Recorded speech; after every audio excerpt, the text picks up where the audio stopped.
Hey guys, it's Steve Lamont, the founder at Elevate Realty Group, and today we are breaking down what in the heck is going on with this huge settlement and lawsuit with the National Association of Realtors. I mean, it's been hitting front pages of all the major news sites, like 6% commissions are going away and real estate agents are gonna be non-existent and agents have been stealing from consumers. And I've been avoiding this conversation because it wasn't really news. I considered it inside baseball. But I wanted to really educate our clients and those who are considering buying and selling from a very honest perspective.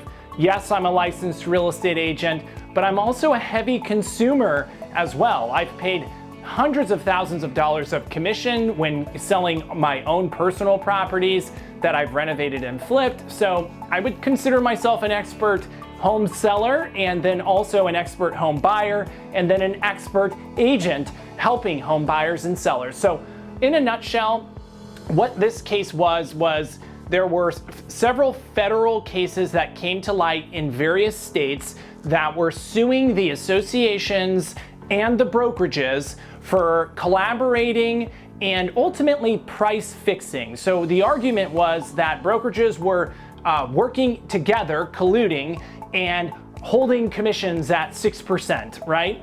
And several cases were won in state court. I'm not a legal expert, but they were class action lawsuits. So they had won one case, which then, of course, in multiple other states, people filed suit, same claim, and then that rolled all the way up to a national class action lawsuit by which the Association of Realtors just settled. The total amount was nearly $500 million. Well, you have to understand what class action lawsuits are and also understand why companies would rather settle than fight this out in litigation for 5 or 10 years. I mean, it would literally bankrupt the association and all the brokerages. So, whether the claims are right or wrong, it doesn't matter at this point.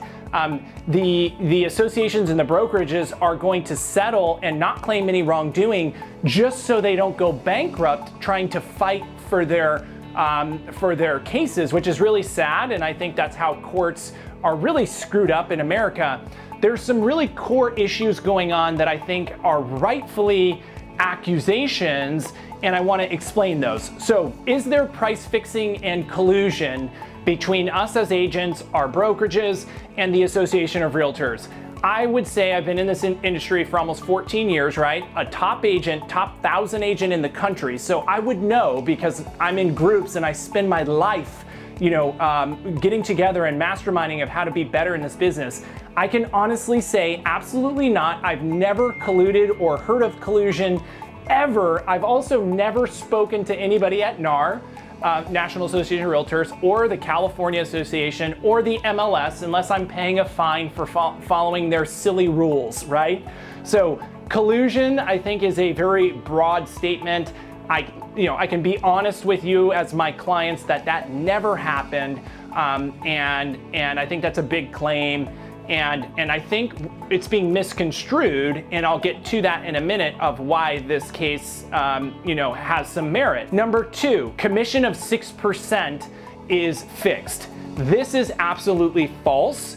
And in California, I mean, every single appointment I've gone on for the last 7 years, I've negotiated, and many of you were my clients. I presented to you a menu of options. We have various commissions. Many of you negotiated commissions. The argument that commissions are fixed is just false. And in every other market, it works the same way. Sellers typically negotiate the fee. We have an agreement. This has some merit, though, is how buyers' agents are compensated, right? And how is that compensation displayed, and when is that compensation actually presented and educated to the buyers themselves, right? And so that is a very gray and sticky and weird area. Back in the 1990s, originally the model was before the 90s that you would hire me as your listing agent. Let's say we agreed on 5 or 6%. Let's just say, for example, we agreed on 5%. I would go out and start to market your property in my own little network, no internet, no MLS, and I would tell people about your home. I would send postcards. I would talk to all my friends, and I would hold open houses in a very small network, right? And if I brought you a buyer, there was no other cooperating agents, I would just bring a buyer, we would write an offer, and I would collect an entire fee, 5%. I would also have what's called dual agency, and so I would have this sticky gray fiduciary responsibility for buyer and seller. That doesn't make any sense. That model, it like died in the 90s for good reason. It wasn't in the best interests of the seller or the buyer. And agents got collectively together with MLSs, with the advent of the internet and MLSs, and as that took foothold, and the associations, and we all decided, okay, let's take that fee that we would keep all to ourselves. If we were super greedy, we would want to keep that 5 or 6% totally for us, and it would benefit everybody involved if we separated the duties and we had a buyer's agent represent the buyer. That way they have full access, they can leverage their agent and go look at 67 homes if they want. And the seller has their own representation, and it keeps them out of litigation. There's a lot of great things that come when you have two sides negotiating for each other. And the listing agent will take a part of their fee and offer that to the buyer's agent. That's the model that changed everything. And that made it fair for everybody. And it also brought a lot of power to buyers, and it informed buyers. It allowed them due diligence periods. It really was a beautiful model. The issue became that agents, they would typically just show properties to buyers without like doing a needs analysis to sit down, explain the financing process, explain what I do for you as a buyer's agent, and how do I get paid, right? Who pays me to work for you if I spend 300 hours working on your behalf? Agents have been trained to explain that. On our team, we sit down with every buyer and do a presentation, we sign a contract, we say how we're paid, but the vast majority of the marketplace doesn't, and that's why this issue has come up. And that's why people undervalue agents, is that agents are just running around opening doors and not really explaining what they do and how they're paid and how much time it takes and the things that they do for the buyer.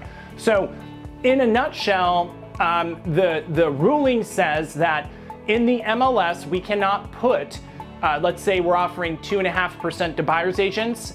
The rule is stating that we're no longer going to put that in the MLS, because that could be considered steering an agent to show a property based on compensation of one and not the other. That gets into kind of a gray area. I think what I wanted to more explain is what was it before the rule changed in the 90s, what has it been, and why is there so much animosity around this issue, and why is everyone in such an uproar? And I think honestly, everyone's gonna hate me for this, but the statistics are 80% of the agents in the industry right now go out of business within 24 months of entering the business.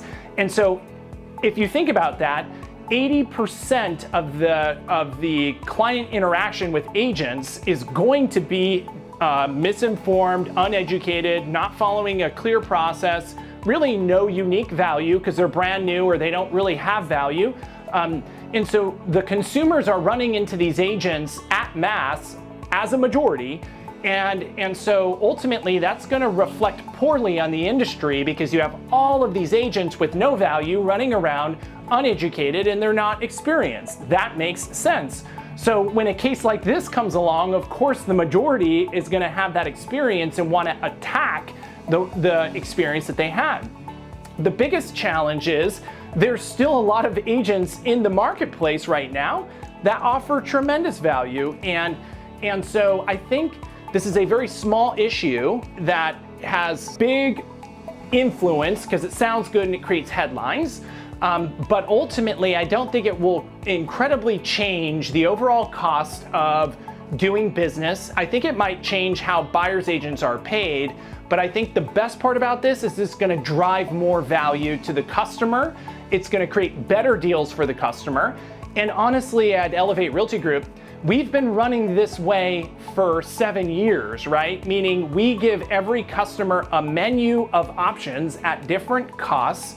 This was our innovative solution. Like, there was no agents in Sacramento that did this. And now there's a lot more today because we've been doing this for a long time and they see our success. And so we put the power back in the customer's hands and say, okay, what do you want to pay us, right?